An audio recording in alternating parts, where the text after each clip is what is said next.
Woot woot! What does it sound like when you make a joyful noise? Mine's not usually a woot woot, it's usually laughter. But Psalm 95 2 says, "Let us come into his presence with thanksgiving.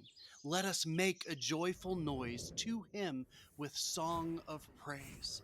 As we make joyful noises, as we sing to God, there should be excitement, there should be joy in the way that we worship God, not because we're trying to emulate the things of this world, but because God's love has so changed and impacted us that we desire to honor Him with the noises that come out of our mouths.